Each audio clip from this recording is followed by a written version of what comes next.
로마의 그 바티칸 궁전에 가면은요, 저는 직접 가본 적은 한 번도 없습니다만은 사진이나 뉴스나 그림을 통해서는 자주 봤습니다.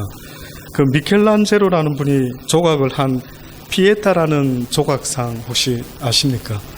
그 예수님이 십자가에 내려와 가지고 죽으셨을 때 누군가가 내려놓고요, 마리아라는 그 예수님의 모친의 품에 이렇게 안겨 있는 조각상 기억나십니까? 예. 그 조각상이 피에타라는 아마 조각상인 모양입니다. 그 예수님을 시체를 안고 있는 그 성모 마리아의 그 상을요, 많은 사람들이 보러 오고요, 그리고 그 앞에서 사람들이 기도를 합니다. 근데 몇 년 전인가요, 그 어떤 정신병자에 의해서 그 조각상에 아마 이 문제가 생겼던 모양입니다. 건드려 가지고요, 조각상에 아마 이렇게 데미지를 입은 것 같아요. 그래서 보수하고 나서 그 다음부터는 유리 상자 안에다가 그 조각상을 이렇게 보관하고 있다고 합니다. 그래서 사람들이 지금도요, 그 앞에 와서 자신의 죄를 고백하고 기도를 드리는 모습, 얼핏 보면은 참 아름다운 모습 같습니다. 근데 개인적으로요, 조금 마음이 편치 않는 것은요, 왜 하필이면 죽은 예수님을 붙잡고 있는 그 성모 마리아 상 앞에 무릎을 꿇고 기도를 하고 슬퍼하고 있는 거예요. 기왕이면 부활하신 주님의 모습이 조각되어서 그 앞에서 모든 이들이 무덤을 깨치고 나오는 그 주님의 능력의 모습이요, 오히려 조각되어졌더라 했으면 더 멋지지 않았을까 하는 그런 아쉬움이 있습니다. 예수님께서 죽음의 문제를 해결하셨다라고 성경이 우리에게 선포하고 있습니다. 저는 인류의 숙제가 뭔가, 죄지은 인간에게 있어서 어떠한 한계가 생기고 말았는데 그게 어떻게 보면 죽음이라는 것이 바로 인류의 한계가 되고 말았던 것입니다. 결국 죽음이라는 이야기가 성경에 나오는 것은 인간의 죄 때문이라는 이것이 함께 이야기되고 있습니다. 왜 그러셨을까? 왜 인간의 죄의 문제가요, 왜 죽음이라는 것으로 하나님은 그렇게 연결시켜 놓으셨을까? 생각해 보신 적 있습니까? 네가 선악과를 따먹으면 정령 죽으리라 했죠. 안 죽으면 안 될까요? 네가 선악과를 따먹으면 에덴 동산에서 쫓겨나리라, 뭐 이렇게 말씀하셔도 되지 않을까 싶습니다. 그런데 굳이 네가 선악과를 따먹으면 죽으리라라는 것을 이야기를 하셨어요.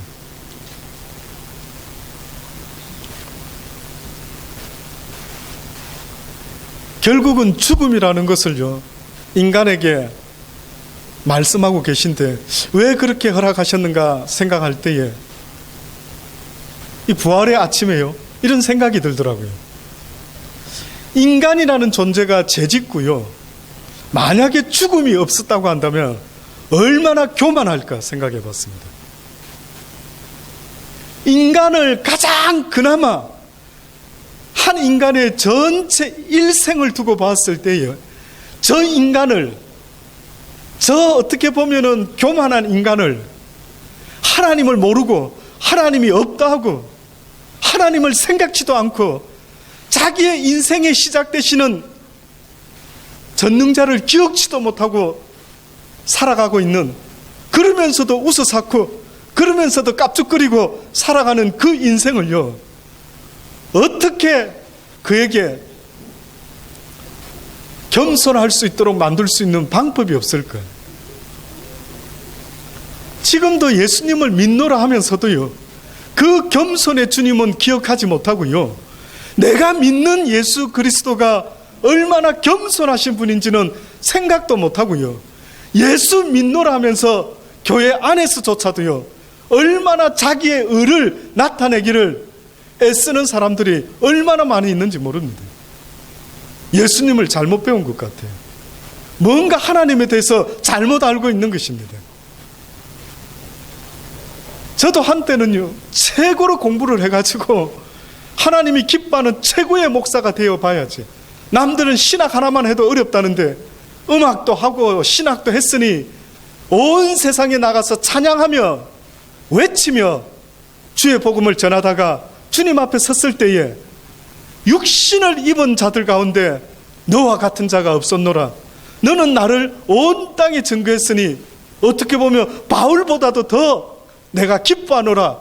이런 소리 한번 들어봤으면 싶은 그런 포부가 있었던 적도 있었습니다. 그런데 뜻밖에도 열심히 배워서 뭔가 대단한 것을 갖추어서 이렇게 해서 복음을 전하여서 많은 사람들에게 하나님을 증거하면 하나님이 기뻐하실 줄 알았는데 하나님이 쓰시는 사람의 모습은 그런 사람이 아니라는 겁니다. 뜻밖에도 하나님이 쓰기를 원하는 사람은요, 똑똑하고 능력 있는 사람이 아니고요, 겸손한 사람을 쓰기를 원하시더라고요. 네가 이 세상에서 얻었던 모든 계급장을 다 떼고 저 낮고 낮은 자리로 내려오라. 그래야만 내가 거기서 너를 기다릴 것이래. 지금도 그곳을 향하여, 낮고 낮은 그곳을 향하여 저는 개인적으로 지금도 몸부림치고 어떻게 하면 저리로 내려가죠? 내려갈 수 있는 방법이 뭡니까? 어떻게 내려가는데요? 어떻게 하면은 내가 낮고 낮은 겸손한 자의 자리로 내려갈 수 있는 그 방법은 무엇입니까? 라고 했을 때 깨달음을 주시더라고요. 그게 뭐였느냐 하면은요, 오직 나만을 자랑하라라고 하시더라고요. 그래서 누가 만약에 이제 그 이후로부터 제가 누가 칭찬을 하면은 이러죠. 은혜 받았습니다, 목사님. 아우, 감사합니다. 저에게 감사하지 마십시오. 저는 은혜 끼칠 수 있는 사람이 아닌 것 같습니다. 오직 하나님께 감사를 드리십시오 라고 하죠. 그렇습니다. 예수님을 제대로 믿기 시작하는 사람의 변화되는 모습이 있다면요, 그는 겸손입니다. 겸손의 모습은 얼마나 아름답고 향기가 진한지 아십니까? 그렇지 못한 자의 모습, 하나님을 알지 못하는 자의 모습은 한마디로 교만한 자의 모습인데요, 그 교만의 악취는요, 얼마나 많은 사람을 힘들게 하는지 모릅니다. 그래서 저는 생각할 때에 범죄한 인간이요, 무엇 때문에 범죄를 했느냐 하면은 사단의 유혹을 받았는데 그 사단의 유혹이 뭐였는지 아십니까? 아담과 하와야, 네가 선악과를 따먹으면 하나님처럼 될 수가 있어. 그러니 한번 선악과를 따먹어봐.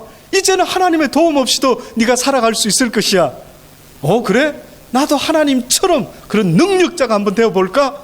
라고 아마 생각했던 모양이죠. 이것이 바로 성경은 인간의 최대의 교만의 모습이었다라고 알려주지 않습니까? 그 교만하려고 한 인간에게요, 뜻밖에도 하나님이 그 교만의 죗값의 결과가 무엇으로 우리에게 주어졌느냐 하면 너는 정녕 죽으리라. 저는 죽음만 생각할 때마다 언젠가부터 그런 깨달음이 오더라고요. 그렇대. 네 주제를 알아라고, 너의 존재를 알아라고, 네 자신을 알아라고. 혹시나 네가 장례식장에 가서 주변의 죽음의 소식을 듣고 그 죽은 사람의 시신을 볼 때마다 네 자신의 교만을 생각하라.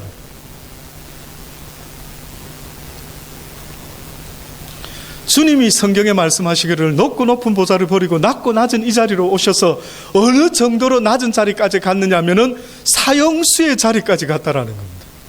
예수님은 결코 죽으실 수 있는 그런 죄인이 아니셨는데 낮고 낮은 자리까지 왔는데 최고의 낮은 자리가 어딘가 봤더니만은요, 다른 사람의 죄 때문에 기꺼이 십자가에 달려 죽어 주는 자리까지 내려간 그 사람의 모습은 세상에서 가장 겸손한 자의, 낮은 자의 모습이다라고 그렇게 말씀하는 겁니다.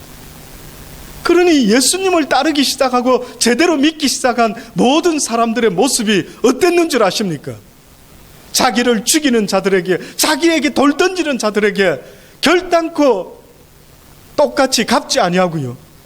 모든 하나님을, 그 겸손을 깨달은 사람들은요, 그들을 향해 돌 던지는 그들에게조차도요, 뭐라고 말하는 줄 아십니까? 아버지, 저들이 하는 일을 저들이 알지 못하고 하는 것이니 용서하여 주시옵소서라고, 그렇게 오히려 중보 기도를 하는 것입니다.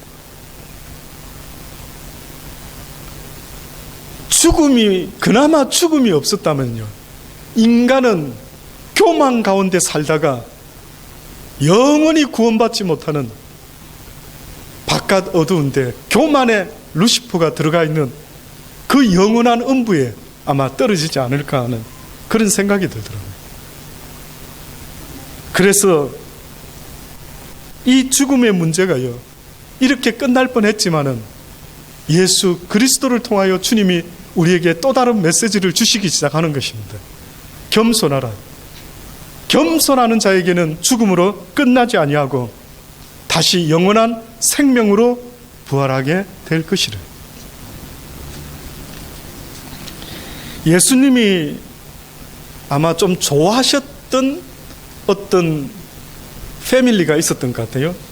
저 개인적으로 성경에 봤을 때에 예수님이 좋아했던 제자들이 유독 함께 늘 데리고 다녔던 세 제자가 있었다라고 한다면은 예수님이 유독 마음을 많이 쓰신 가정이 있었던 것 같아요. 어떤 가정인지 혹시 생각나는 가정이 있습니까? 제 생각에는 마르다, 마리아, 나사로의 가정이 바로 그 가정 아닌가 하는 생각이 듭니다. 어느 날 우리가 아는 것처럼요, 성경에 보니까 그 오라비 나사로가 죽게 되었습니다. 그랬을 때에 예수님이 그 소식을 듣고도요, 얼른 쫓아가셔서 어떻게 좀 응급처치하셔서 기도를 세게 해주셔서 살려주시면 좋을 뻔한데 계속 머무시고 계시던 장소에서 떠나지를 않는 것입니다. 그러다가 이제 완전히 죽고 이제 더 이상 소망이 없이 돌무덤에 넣어놓은 나사로, 그때쯤에 주님이요 드디어 움직이시기 시작을 하십니다. 예수님이 오신다는 말을 듣고 마르다가요 가장 먼저 예수님을 맞이하러 나갑니다. 성경에 보니까 마르다가 했던 첫 번째 말이 뭔지 아십니까? 첫 번째 말이요, 주님께서 여기 계셨더라면은 내 오라비가 죽지 아니하였겠나이다, 이렇게 첫 마디를 합니다. 그때 예수님이 그 마르다에게 이야기를 합니다. 내 오라비가 다시 살 것이래. 그랬더니만 마르다가 하는 말이요, 예, 압니다. 마지막 날 부활에는 다시 살 줄을 내가 아나이다. 언젠가 주님 그날에는 다시 살겠지요, 이렇게 말을 했던 것입니다. 그랬더니만 예수님이 오늘 우리가 교동문에도 읽었던 것처럼요, 뭐라고 말씀하냐면 나는 부활이요 생명이니 나를 믿는 자는 죽어도 살겠고 무릇 살아서 나를 믿는 자는 영원히 죽지 아니하리라. 아멘 되시기를 바랍니다. 아멘 되시기를 바랍니다. 죽지 않는 길이 있다라는 겁니다. 인류가 아무리 애를 쓰고 노력해도요, 사실은 죽지 않을 수 있는 인간은 결단코 없을 것입니다. 제가 확실히 믿기는요, 아무리 우리의 과학이 발전하더라도요, 인간을 영원히 살 수 있도록 만드는 것은 아마 거의 불가능하지 않을까, 저는 그 생각은 듭니다. 그것은 하나님이 정해놓은 법이기 때문에요, 결단코 어떤 인간도 그 죽음을 피해갈 수는 아마 없지 않는가 하는 생각이 드는 것입니다. 나를 믿는 자는 죽어도 살겠고 무릇 살아서 나를 믿는 자는 영원히 죽지 않을 것이라. 이것을 내가 믿느냐? 이때에 마르다가 주여 그러하여다. 주는 그리스도시요 세상에 오시는 하나님의 아들이신 줄을 내가 믿나이다. 이 짧은 시간에 마르다의 믿음이 어떻게 변했는지는 정확히 알 수가 없습니다. 갑자기 마르다가 주님이 원하신다면 죽은 내 오라비라도 지금이라도 당장 살아날 줄을 믿습니다라고 아마 그의 마음에 고백했는지 알 수는 없습니다. 그런데 마리아는요, 예수님이 오신다는 말을 들었을 터인데도 집에서 나오지를 않았던 것 같습니다. 그래서 다시 마리아를 부르게 됩니다. 성경에 보니 마리아에게 그 형제 마리아를 불러 말하되 선생이 오셔서 너를 부르신다 하니 마리아가 이 말을 듣고요, 성경에 보니 급히 그때서야 일어나서 예수께 나갑니다. 예수님은 계속 마을 안으로 들어가지 않고 아마 마을 경계쯤에 서 계셨던 모양입니다. 근데 마리아가 예수님을 만나자마자 첫 번째로 했던 말이 뭔지 아십니까? 자기 언니 마르다하고 똑같은 말을 합니다. 뭐라고 말하냐면, 주께서 여기 계셨더라면 내 오라비가 죽지 아니하였겠나이다. 어째 그렇게 두 자매가요 똑같이 누가 입 맞춘 것 같이 그렇게 이야기를 합니다. 결국 그 당시 때에 예수님을 믿노라 하는 사람들에게도요, 항상 그들의 믿음의 한계는 뭐였느냐 하면은, 그래도 죽음 앞에서는 그 누구도 어쩔 수 없다라고 그렇게 생각했던 것입니다. 지금도 여러분도 그렇습니까? 저는 언젠가 여러분에게 고백했던 적이 있습니다. 제가 예수님을 알고 나서부터 이 마리아와 마르다에게 주님이 물어보셨던 이 질문을 알고 나서부터는요, 저도 모르게 저에게 한 소망이 생겼는데, 어떤 소망이 생겼느냐 하면 저의 입에서 이런 기도를 하는 것입니다. 아버지요, 맞습니다. 저는 믿습니다. 저는 살아서 주의 영광을 볼 수 있도록 은혜를 베풀어 주옵소서. 그렇게 주님이 원하신다면 될 줄 믿습니다. 죽고 싶지가 않더라고요. 저는 안 죽고 싶더라고요. 어차피 정한 이치라고 말할 수 있겠지만은요, 예수님이 말씀하지 않았습니까? 너희가 나를 믿노라고 한다면은 죽어도 살겠고 살아서 나를 믿는 자 가운데 죽지 아니할 수도 있다. 네가 이것을 믿느냐라고 했을 때요, 아멘, 믿습니다. 어떻게 보면 마르다가 그 소원을 가지게 되었는지 모르지만 저는 지금 이 시간에도 저와 여러분이 이런 믿음을 가질 수 있게 되기를 간절히 주의 이름으로 축원합니다. 죽고 싶습니까? 예? 그냥 죽음을 늙어가다가 죽음으로 끝나는 그 삶을 그냥 숙명처럼 기다리실랍니까? 저는 안 죽고 싶어요. 죄송한데 누가 뭐라고 아이고 그래도 죽지, 아니요, 주님께서 원하신다면은 아무리 내 나이가 100세가 되든 200세가 될지라도 저는 믿기는, 주여 주께서 원하신다면은 살아서 주의 영광을 보게 될 줄 믿습니다. 이건 저의 믿음입니다.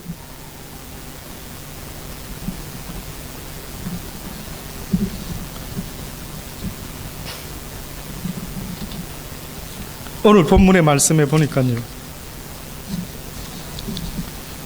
그리스도께서 죽은 자 가운데서 다시 살아나셨다.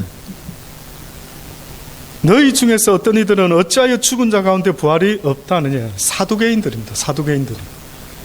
만일 죽은 자의 부활이 없으면 그리스도도 다시 살지 못하셨으리요. 그리스도께서 만일 다시 살지 못하였다면 우리의 전파하는 것도 헛것이다. 다시 말하면 예수 그리스도께서 죽으셨다 부활하신 그 자체는요, 하나님께서 우리에게 어떤 메시지를 주기를 원하시는데, 모두가 죽었다가 살아나는데 예수님처럼 똑같이 육신으로 죽었다가 다시 살아날 것을 말씀한 게 아니고요, 살아있지만은 예수님과 함께 십자가에 못 박혀 죽는 자들은, 다시 말하면 베드로와 같지요, 내가 지금은 살아있지만은 예수님이 십자가에 못 박히셨을 때 나의 육신도 나의 정도 십자가에 함께 못 박혀 죽었노라, 이렇게 고백을 하는 것입니다. 예수님이 죽었는데 자기도 죽었대요. 근데 자기도 죽었다라는 말을 뭐라고 이야기했느냐면은 나의 육신의 정욕과 육신의 정을 십자가에 못 박았다라고. 다시 말하면 이제는 내 육신의 욕심과 욕망대로 살지 않을 것이요, 또한 인간의 정으로도 살지 않겠다. 그러면 이제는 자신의 욕망을 위해서 살지 않고 누구의 욕망을 위해서? 하나님의 욕망을 위하여 살 것이래. 왜 정을 십자가에 못 박았다라고 말했는지 아십니까? 사랑의 유사품이 뭔지 아십니까? 사랑의 유사품 정입니다. 초코파이 앞에 보면 한자로 정이라고 써 있는데 보셨습니까? 정이요, 참 좋은 것 같죠. 정. 그런데 성경에서 정은요, 완전히 짝퉁입니다. 짝퉁. 수많은 사람들이 사랑의 정의와 정의라는 것을 잘 모르더라고요. 사랑에는 징계가 따릅니다. 내가 누구를 사랑하는데 그가 잘못되면은 그것은 생명 걸어서 바로 잡으려고 하는 그런 징계가 따릅니다. 다시 말하면 내 자식을 사랑한다면 그 사랑하는 부모가요, 자식을 위해서라면은 마음이 아프지만은 잘못된 길을 갈 때 회초리를 들어서라도 내 자식을 바로 잡습니다. 저는 아무리 우리 정제를 사랑하고 민재를 사랑한다 하지만 이네들이 잘못되는 길을 갈 때에는요, 저는 아빠와 자식의 관계를 끊어버리더라도 저는 엄하게 말을 합니다. 잘 생각해라고 노티스 주죠. 그건 안 된대.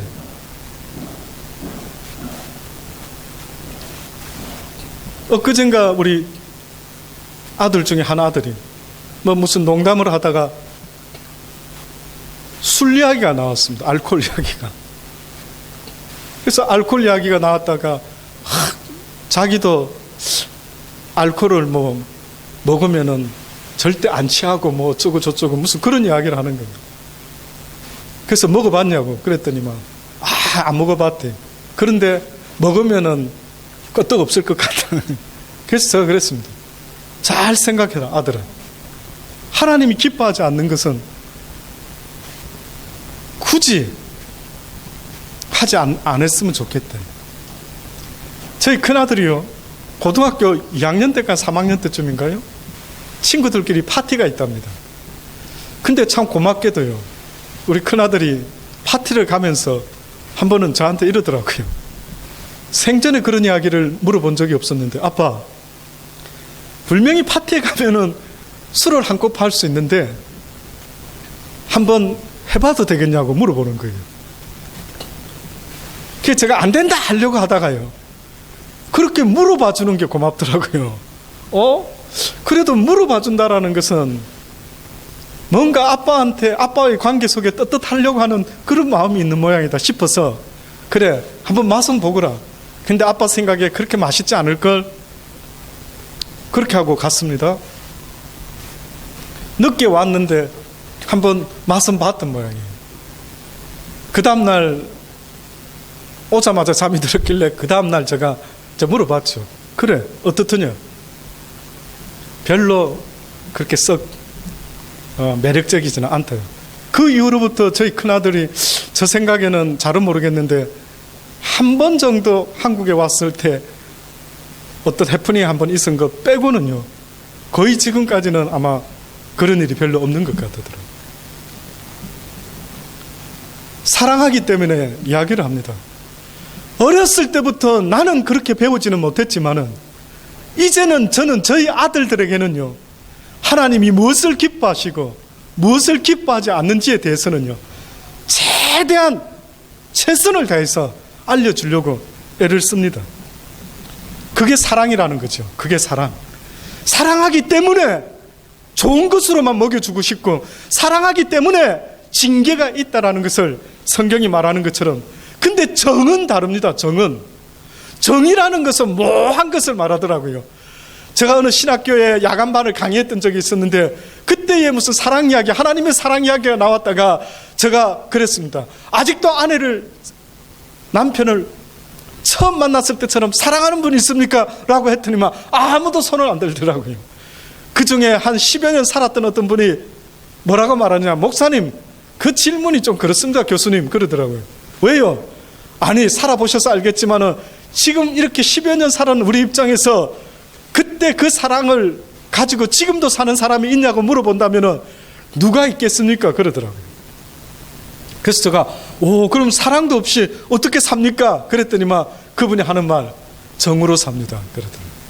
미운 정, 고운 정이 다 들어가지고 그래서 그냥 버리지도 못하고 헤어지지도 못하고 그냥 정으로 산다 이렇게 말을 하더라고요. 그래서 그랬는지 몰라도요, 뜻밖에도 베드로는 예수님이 십자가에 달리셨을 때 내 육신의 모든 정욕과 정을 십자가에 못 박았다. 그런즉 이제는 내가 예수 그리스도보다 어떠한 것도 더 사랑하지 아니하리라. 오직 예수 그리스도만이 나의 전부가 되시고 내가 마음과 목숨과 힘과 뜻을 다하여 사랑하기에 합당하신 분이라고 그렇게 고백할 수가 있었던 것입니다. 저는 예수님께서요, 십자가에 달려 죽어 주심으로 부활하신 그 부활의 승리자의 모습은 곧 사랑의 승리다라고 그렇게 믿습니다. 하나님이 세상을 이처럼 사랑하셔서 예수 그리스도를 십자가에 달려 죽게 함으로요, 하나님이 우리에 대한 사랑을 확증해 보여주셨다라고 말씀하셨던 것처럼요, 저는 부활의 승리의 주님은 곧 사랑의 승리라고 믿어 심지 않습니다. 예수님의 제자들이 이 부활의 주님을 알기 전까지는, 만나보기 전까지는요, 여러분 아시는 것처럼 십자가에 달려 죽게 되신 주님을 봤을 때 모두가 다 흩어지고 말았죠. 저와 여러분의 믿음도요, 부활하신 주님을 만나지 못하면 결단코 여러분은 세상의 그 어떤 유혹도 이길 수가 없다라는 사실을 잊지 마십시오. 지금도 돌아보십시오. 과연 내 목숨을 걸 수 있는지, 내 모든 재물을 걸 수 있는지. 왜 못 끊는지 아십니까? 부활의 주님을 아직도 느끼지 못하기 때문에 그렇습니다. 영원한 생명의